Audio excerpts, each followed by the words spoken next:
turn the mics on. Turn them on. No, I almost had to step out a little earlier. Somebody put it right there by their mouth. It's quite loud. Yeah, it is in the back. Yeah. But not so much Not in here? Mm-mm. That's what I was checking. Is there Well, it that much doesn't look like there's a way to. Yeah, it's really, okay, one of them I almost said, they were nice, even though they were right there, it was not very much. I haven't touched any. Unless Trevor's doing it. Trevor must have. He's got his computer over.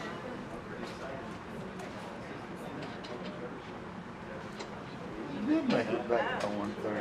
Of course. I go to Soda Wax once a week. I've never been there and got straight. We had plenty of extra time. I need to go upstairs and get my book. Okay. I'll be right back after I go get my book. Extra information. Thanks. Commissioner Ford, you take one of those and hand it down. Yes, ma'am.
We had it on your table in your office, but that's next one.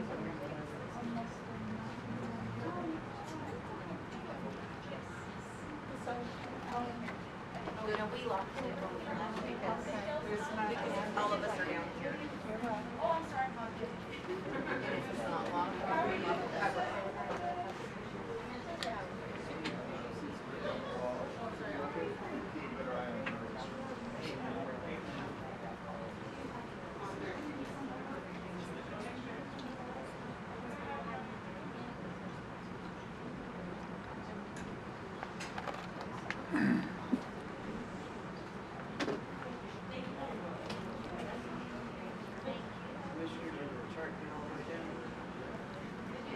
The chart, I can only, yes, it did.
Steve went up to get his book. He'll be back in just a second. Back there he comes now.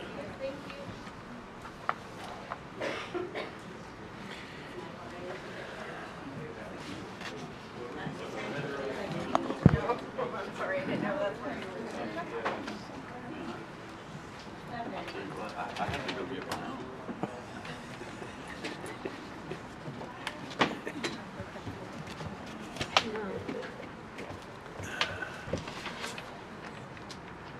Y'all ready? Okay.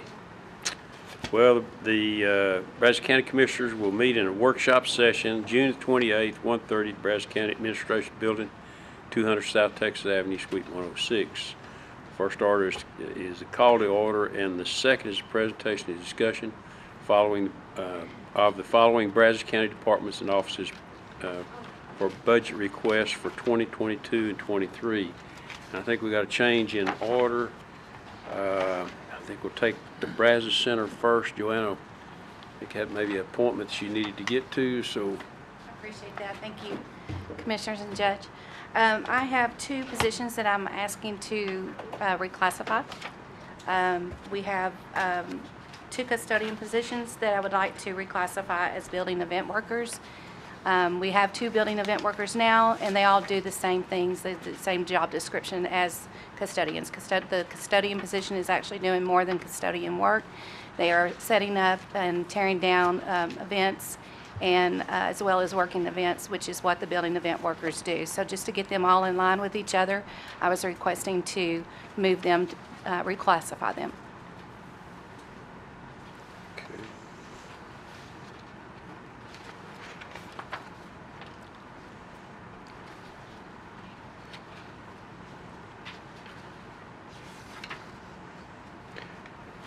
And I believe according to this, it would add 3586 to the budget, Yes, sir. increase over what it had been, not including the 7.5 and all that other stuff, but this is, yeah.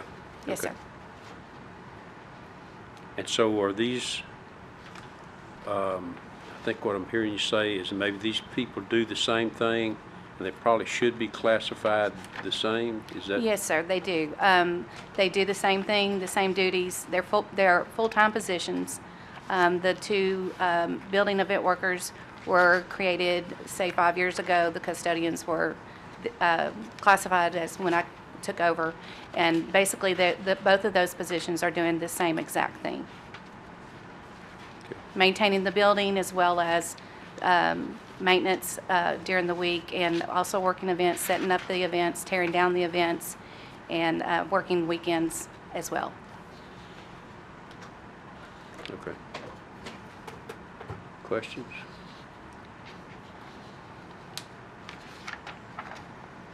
Okay. All right. Elections. Thank you.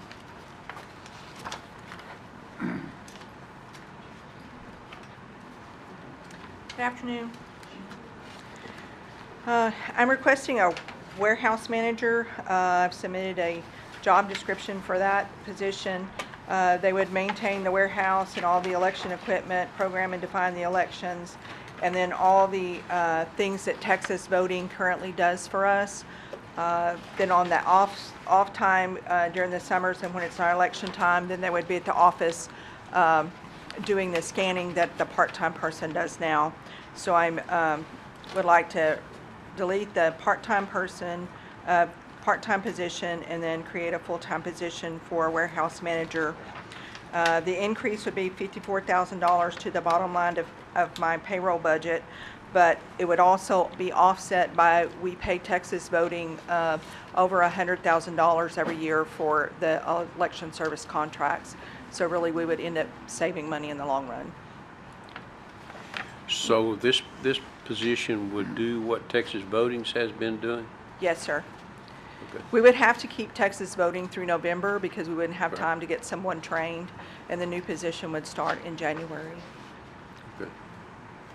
Makes sense. All right. Thank you, Trudy. And Trudy, thank you for the job you do, and I appreciate it. Yeah. Human Resources.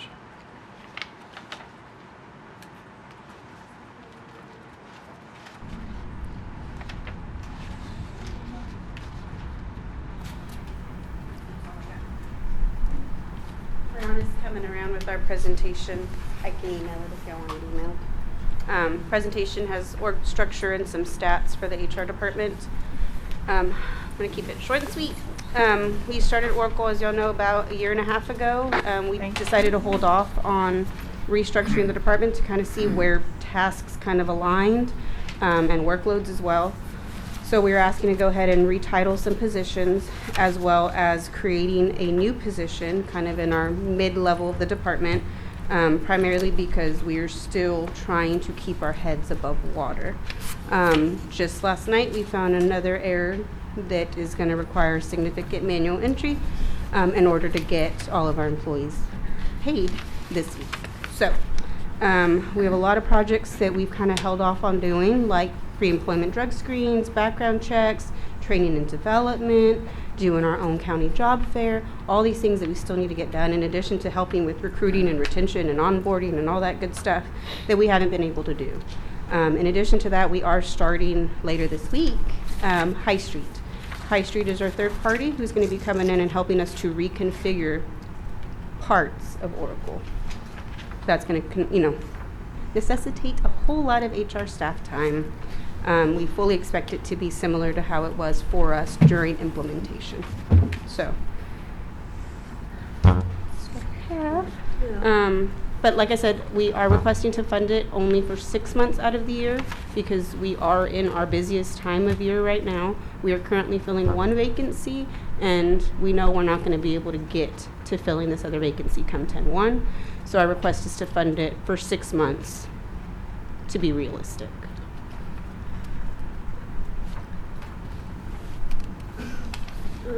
Seems like you're spending a lot of time onboarding and separating with 22 For sure. this month hires and 18 separations, and a lot of them are just coming in and leaving after a month or two. That is accurate. Most of our new hires, I know Rihanna did some turnover data for budget preparations, and a lot of our new hires are leaving within the first few months, which is why we want to try to, work more on that onboarding and retention of staff. Is there reasons given for them leaving?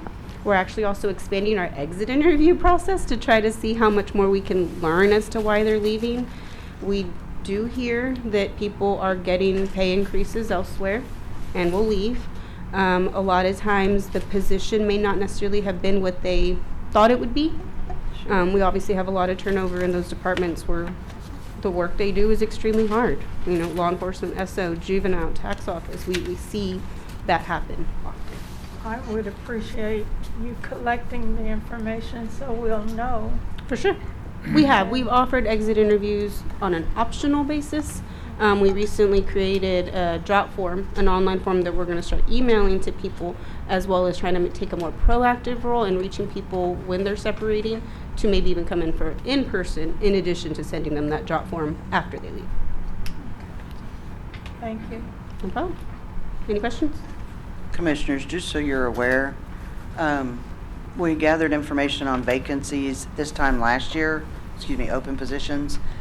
It was about 113 compared to 154 now. That seems like it would affect HR. We have orientation. We actually had a split orientation today into 2, which is taking literally all day for 2 staff members just to be in orientation, because we had 12 new hires. Just today we're having 13. It ended up being 13. Did we end up with the percentage of turnover last year as compared to this year? Bhavana is still working on that, but she's close. She did a Too late. calendar instead of fiscal, so they're working on that report. Correct. Thank you all for your support. Thank you for all the grace that's been given, because it's been a whole new world for us the last few years. Yeah. Thank you. Yeah. Thank you. Alrighty. Thank you. Thank you. Purchase.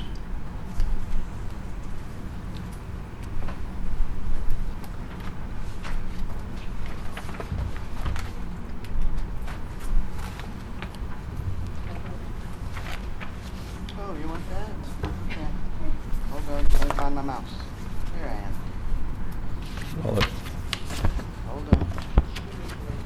I'm trying. While they're bringing that up, y'all all look very nice today. That won't do you any good, Charles. That's not not gonna help you. I didn't hope it would. I just wanted to make the comment. Trying, Charles, it's hard when your mouse is over there. I mean, You're good. Oh, get it. And go. All right. So purchasing is requesting some additional funding. We've done some reallocation of funds in our positions and sucked from some of our positions to try to fund one additional position. And so to justify that, I have a few statistics that I'd like to kind of run through. This is our number for contracts and solicitations and the increase that we've experienced the last few years. We classify these a little bit differently. The solicitations, bids, RFPs, RFQs, there's a different way that we get to each one of these, and it's hard to quantify the number of hours that are required for each one of these. One service contract may take an hour to review the contract, coordinate with legal risk department, so forth, and go forward. We have other contracts that we work on for several months. And the back and forth, the start and stop time is very inefficient, but it's not necessarily dictated by us or the department. A lot of times the vendor's required on that. So 2022 is still going on. We still have multiple ones that will hit before the end of the fiscal year. But this is kind of a brief snapshot just of those contracts. And Commissioners Court sees the majority of these. The next number is projects and spend. On my computer, this looked a little bolder, but you can see this is the capital, non-capital, special funds items that is in the budget that y'all approve every year. The number of projects as well as the value for each of these. You can see that 2022 is a significant increase, and that does not include ARPA money. That we have not quantified in this. That'll probably be in next year's funds. The next one is POs. I thought this was pretty telling as well. I don't know if it's because of Oracle or in spite of Oracle or what, that for whatever reason our number of POs seems to be going up, and that dollar spend again, and the number is just as of about a week and a half ago. That will still continue to go up, and at the end of the year, the fiscal year, it always ramps up. People are trying to go ahead and utilize the funding that they have and try to finish out some projects for the end of the year. So that's still going. So we're asking for a position. We currently have one position that is unfilled right now. We already have advertised for it. We're accepting applications, and it closes later this week. Unfortunately, we had one team member that left, and she needed to go help her family with some things, so she decided to go do that. We had already hired Josue to fill a vacant position that y'all met this morning, but we would like to. Several years ago, we had an assistant purchasing agent position that was in our budget and has remained so at $0. Because of the number of solicitations and all, we need to dedicate more staff time or team time to those solicitations to make sure that we're doing it right, that we're able to go through the details of everything, negotiate the best value we can for our departments. And so I would like to have that assistant purchasing agent position to be able to help oversee the solicitation and contracts portion of our job duties, as well as keep up with the other pieces that we do, the credit cards, the cell phones, the POs, the other things like that. And so with that reallocation, I'm only requesting partial funding. I think it's about $20,000 for the remainder of that position. It's not actually another position. You already had the Well, position, yes. zero funded. I'm just clarifying. Correct. Yes, thank helping you you very tell a much. story. And you were able to review the other positions and decrease maybe some unused steps to reduce the impact of a now proposed to be funded position.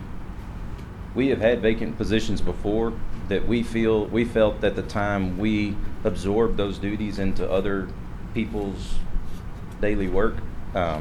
We never had people sitting around playing ping pong or we stay pretty doggone busy, and if we feel like we can do that, then we do.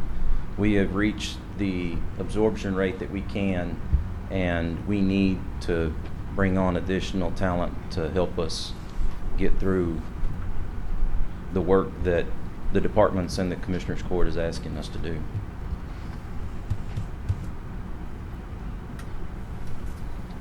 Y'all have any questions? I don't have it. Jarvis tried to cut in front of me in line, so I had a joke, but I'm not going to use it. We're gonna talk about that. Thank y'all for your time. Thank you. Facilities, Ernest.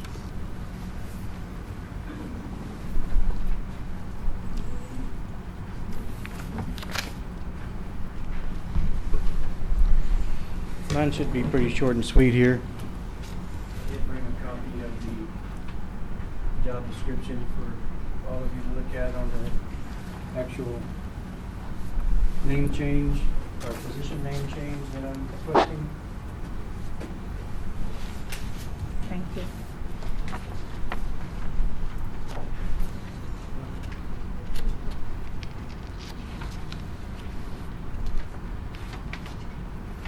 So the memo that I submitted, currently my secretary position, with the actual job description changing with all the additional duties added, I'm asking that we change it from a secretary to administrative assistant position. No money changing or anything, it's just a title only. And you can kind of read down what the new job description identifies, all the additional work and things that I rely on for that position to do now currently. The second item on the memo that I submitted was we have a general maintenance technician position that is actually a painter's position. And I'm asking to change the name. Instead of it saying general maintenance technician, I'd like to change it to maintenance painter position. And the reason why is, for whatever reason, when we have an open position for that, when it advertises, Oracle doesn't signify what the position is. It just says maintenance person, basically.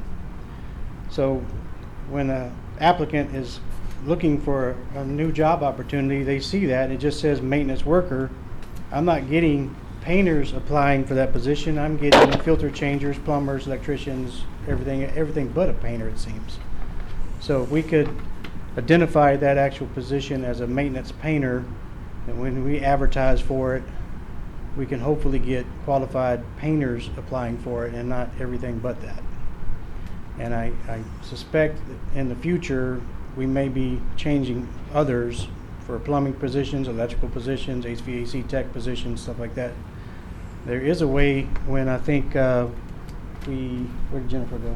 When we go out and post it under Indeed, I think there is a way under Indeed to signify that what the position is for a painter, but I don't know if we got as many applications from that as we actually have through the Oracle system. So, also in reference to that same position, I've asked for that position to increase, like it says here in the memo, and that's basically because I've tried posting at some of the paint supply houses. I've talked to painter contractors trying to get somebody to come in and apply for the position, and when they find out it's only $17.25 an hour, they run. They're not even interested. So after that, I reached out to some of the local contractors, supply houses, and kind of started asking around what is a base salary for a good commercial painter. We're not talking about an apartment ready maker painter that just goes in and slaps paint on the wall. We're talking about somebody who knows the difference between all the types of paints, types of finishes, what you can paint over one paint with another. Somebody that actually has the experience and knowledge that it takes to be a commercial painter.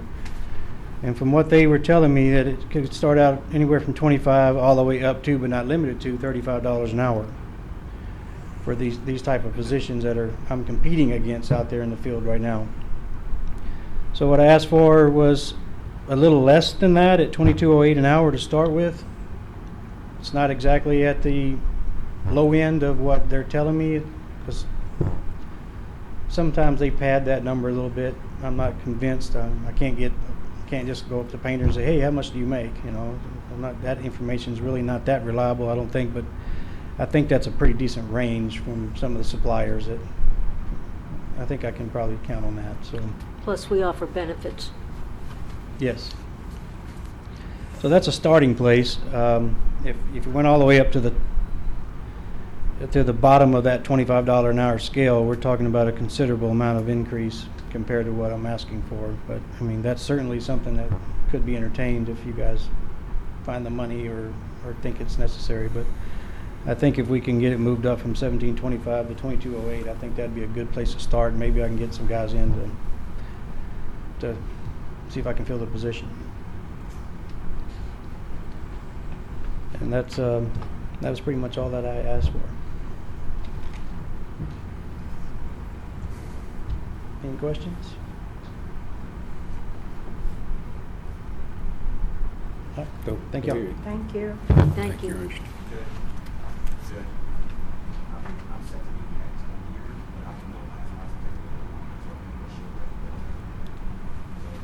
Are you volunteering not to do yours? No. I was going to yield my position.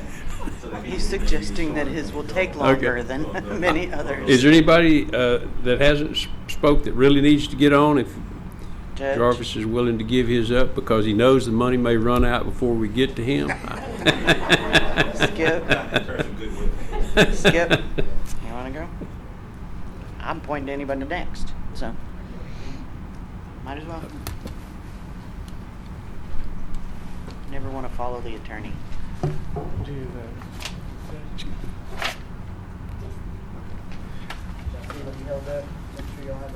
Yeah, I've seen it. Do you have an extra copy?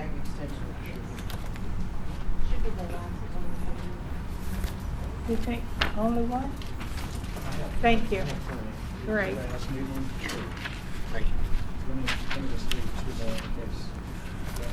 Okay. This looks like it. Good afternoon, Judge and Commissioners, and thank you for the opportunity to come and talk about our 4-H program and a request we have. We're a simple request this year. We're asking to move one person that is half-time into full-time. Do you guys have the PowerPoint? I want to give you a little bit of background on where our 4-H program is currently. There have been some significant changes. If you look at 4-H across the age groups, we pretty much cover everybody from the junior, intermediate to the senior in almost equal amounts. We also have the Clover Kids, which is for very young kids.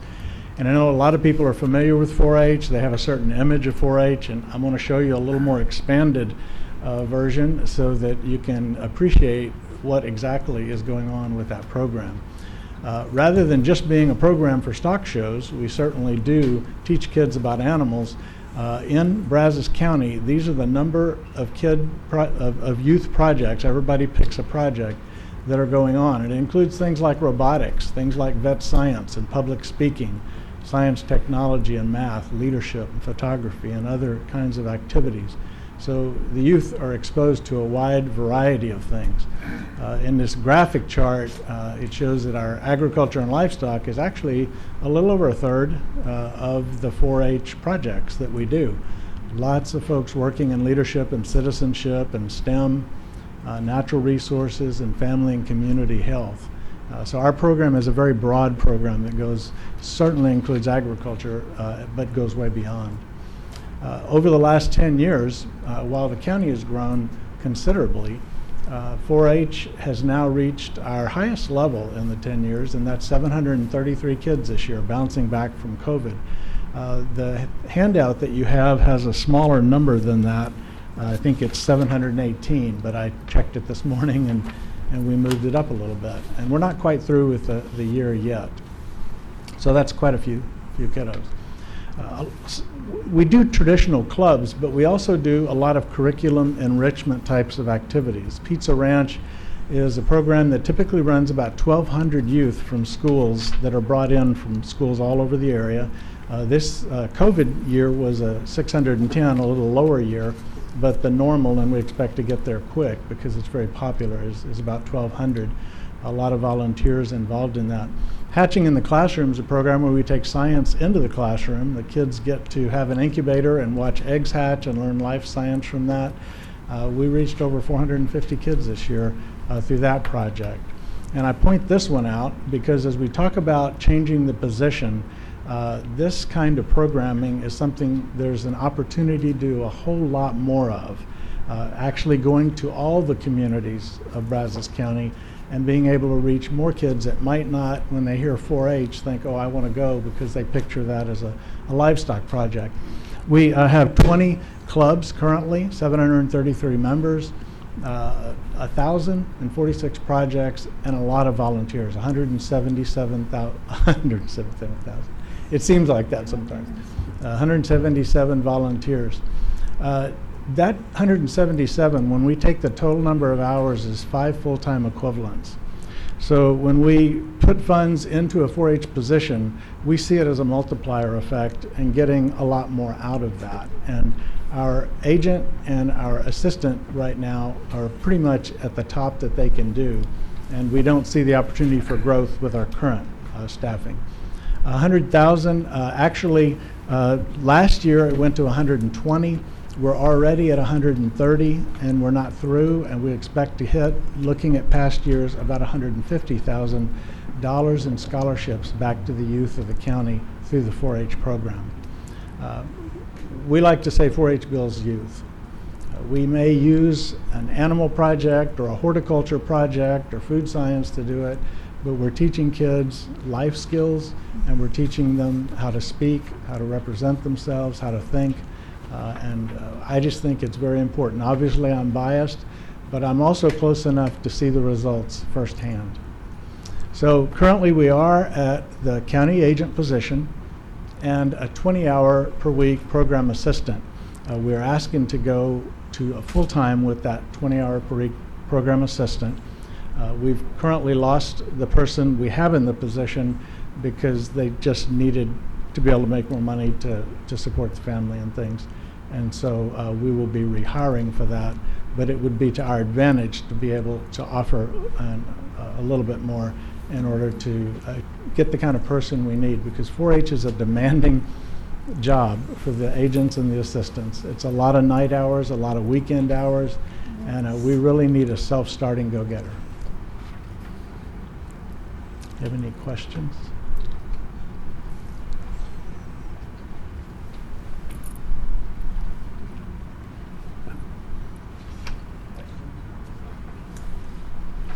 Any questions? Thank you. I'd just like to say that I am very proud of the work that 4-H is doing in our community. We have or have had a unit in a club in our church, so it's been great for the kids in our neighborhoods. Thank you, Commissioner. Appreciate that. Yeah, I've been impressed with the numbers that y'all Yes. do a great job. I think they do an amazing job. We have to tell them to go home every night. May I just say that the numbers are impressive, but if you see the development, if you watch the development of the participants of the club, it's just awesome. I can recall one shy little girl that probably had a hard time just telling you what her name was. By the time she finished high school, she was competing across the state and did very well representing us. So it's very impressive. Well, it is, and we do think of it as building youth, not just the projects. Those are the tools that we use to build youth. Mm-hmm. Thank you very much. Okay. Thank Thank you. you.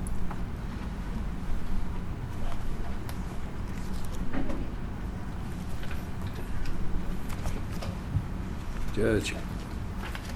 Right, Judge and Commissioners, my proposal for a new position somewhat mirrors what the county clerk's office requested, I believe, last week in a new position for guardianship.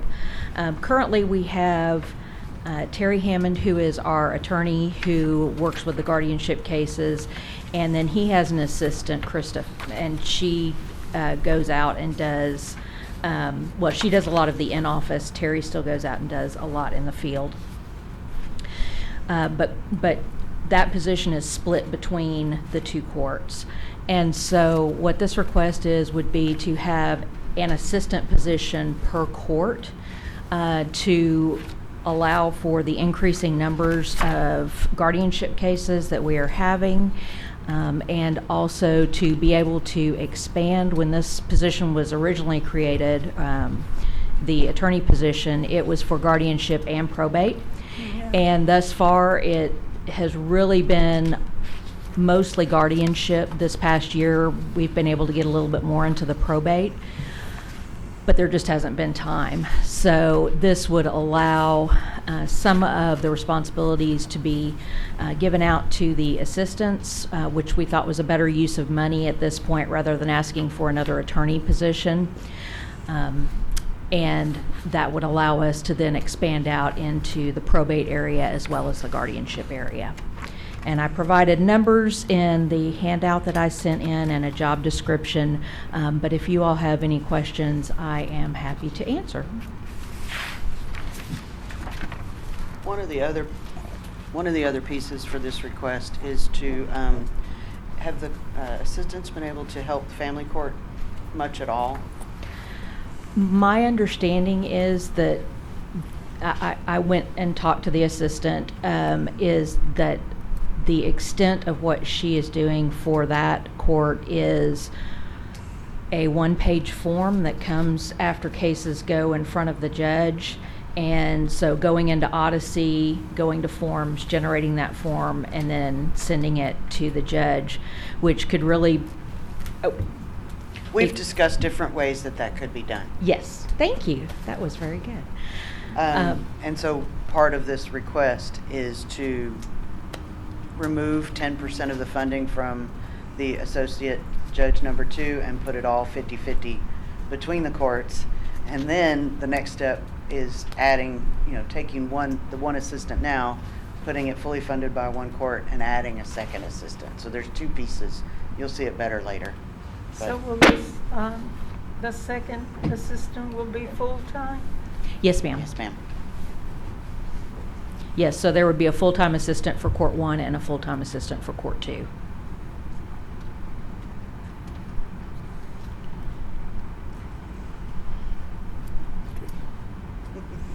Okay, thank you. Thank you. Thank you. So apparently Christy's not going to be able to make it, so you ready, Melissa? Tax office, in case y'all don't know. Yes, I'm Melissa from the tax office, Chrissy's chief deputy. First, let me apologize. She wasn't able to make it. She's being pulled in many different directions this week, so I'm going to do my best. The tax office has continued to find challenges since the COVID disruption in finding and keeping staff members. So our request may sound strange. However, another challenge we face is the ability to recognize those employees who continue to step out and step up to see that the business of the office is addressed and the public's needs are taken care of. When looking at the staffing makeup of the office, we find that we are short in our administrative levels. The office has 4 administrative clerk positions. These employees are charged with virtually all of the work that's referred to what we call the back work. That's where they process for property all of the special situations, vehicle inventory tax, take care of all the phone calls for property tax. Then for motor vehicle, that includes handling all the phone calls for motor vehicle, processing all the dealer transactions that are dropped off in the office, registration mail, training, so all of that can be handled behind the scenes so it doesn't disrupt the front counter and customer service. Currently, right now, we have 139 dealers in Brazos County. And so that back staff, as we call it, is busy processing the transactions for all those dealers. Additionally, we'd like to work on, sorry, I lost track. We would like to work on getting the staff trained and certified in positions in the administrative level. We are in need of an administrative clerk and are also going to be using them to use our new OPEX machine that right now we're using to process our vehicle registration mail and also doing our bank deposits. This fall, when we get our property tax statements, we'll also be utilizing it to process our property tax payments. We'll need an administrative clerk to process that because they need to know all of the information for each department to use that machine.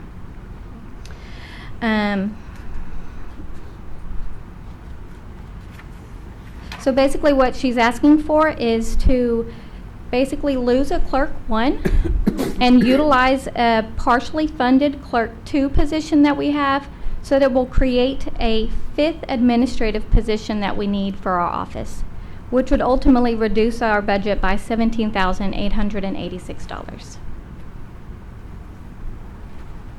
Sorry, I was nervous. Yes, very fast. As Melissa said, this one is a decrease, a request to decrease. So it's a delete to create. I'm just curious, what's the starting salary? For an admin? Yes.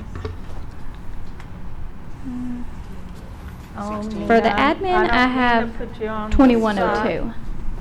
She's saying group 16, step 47,008. 4. Oh, okay, sorry. She's speaking group step, you're speaking dollars. Okay. Is it 47,008? Does that Yes. sound right? Yes, ma'am, that's including Okay. the COLA. Okay.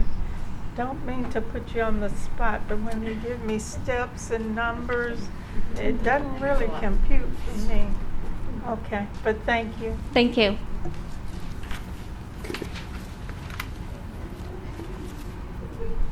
I think you're up, George. Which, Road and Bridge, you want to go? See, now Jarvis needs to say thank you because this is too good news. I know, yeah, they'll be happy, Too you know, good and so, news. you know, you might just get what you want. Hi, As good opposed afternoon, to everybody. Jarvis's bad news. Taking them out of order. I had a presentation. Yes, you do. It was just 2 slides. How are you, Judge? Can go to the next. Oh.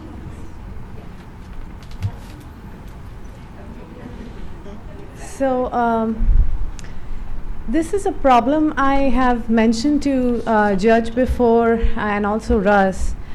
Road and Bridge has had a hiring problem, and it has been like that for many years. It's not like it started yesterday or before COVID or just around COVID or anything like that. We have had a hiring problem for the past 7 years, on or about. But it has been, we are feeling it even more so now with other industries outside offering better salaries. I mean, that's what you keep hearing from everybody. That's a common theme. It's just become a very significant problem, especially on our side, because most of the people who work for us work for the oil industry. And once the oil industry is booming, it's just a bust on the public side of things. Nobody wants to make a decent wage and a secure future when they can actually make more money today. To each his own, but we are basically stuck with a problem where we have, at a given point of time, we have, at one point actually, we had 16 open positions. We've been able to fill quite a few of them, but we are not really there yet. We are still looking at, I think, 12 or 11. I'm sorry, but I have the chart on the next slide. So what we did is actually we went ahead and did an industry survey, and this is a very this is just our people calling their counterparts in TechStart and the private industry and just asking them, what are your people making? That's all it is. So it's not like a nationwide survey or a Texas-wide survey or anything like that. But on every count, most often than not, we find that the theme is that we are not paying people enough. And that's what everybody here who's coming to you is telling you.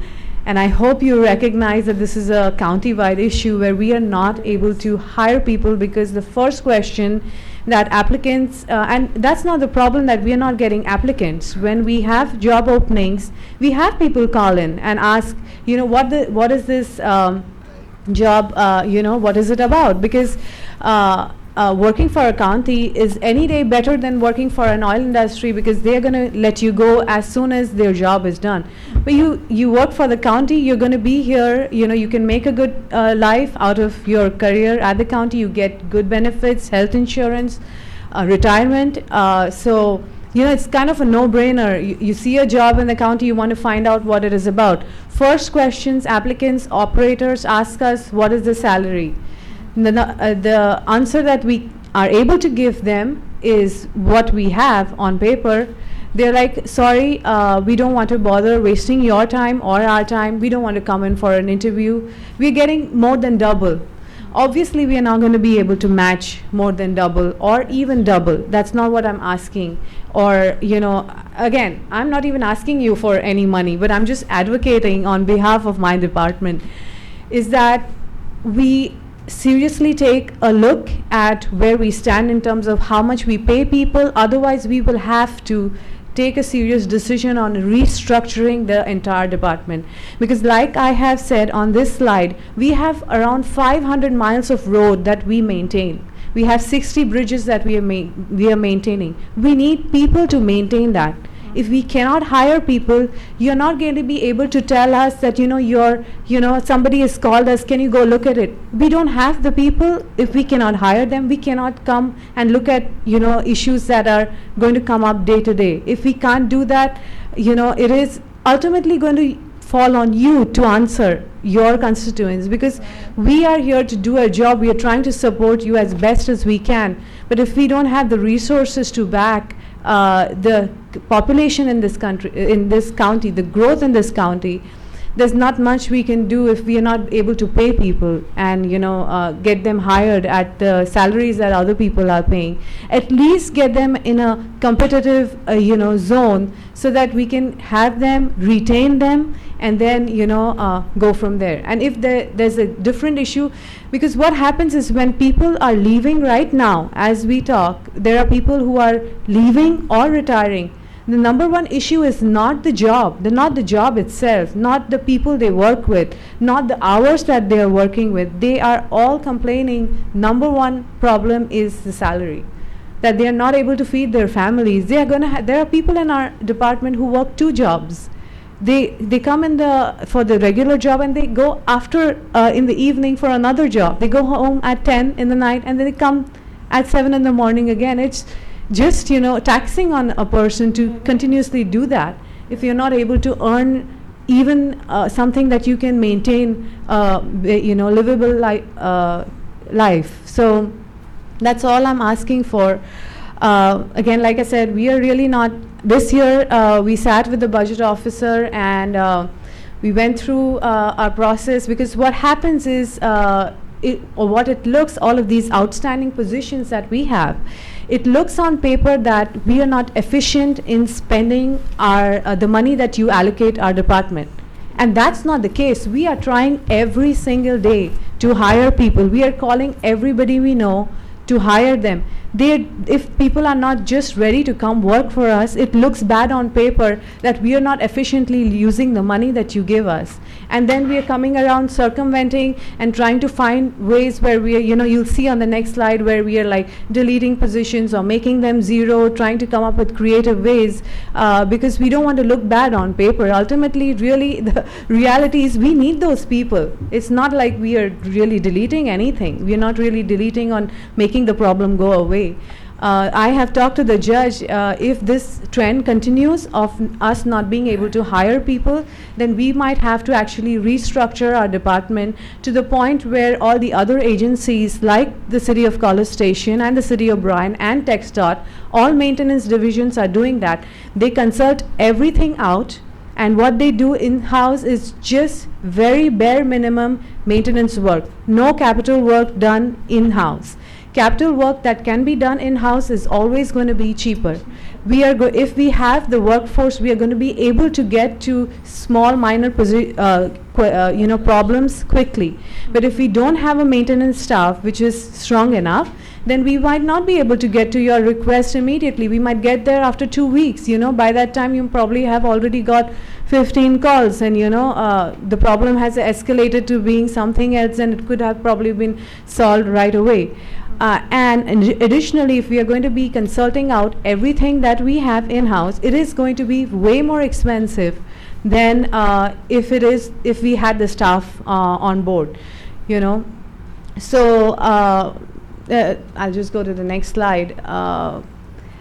What we are doing is we spoke to Katie and Nina, and they suggested that the way to get around all of these the issues that we are having of showing that honestly we are not using the budget, where that's not the reality, is that we basically zero out the positions, hold the positions themselves, and zero out the salaries of them, so that if in eventuality if we do find the person, we'll get with them and we'll make the adjustments and find a way to actually hire that person, and then probably we come the next year and ask for the funding for that position. And the one position that we are actually changing, even though we need both the positions, we do need another light equipment operator. We also need a sign installation helper. But I had asked for a sign installation helper last year. I did not get it.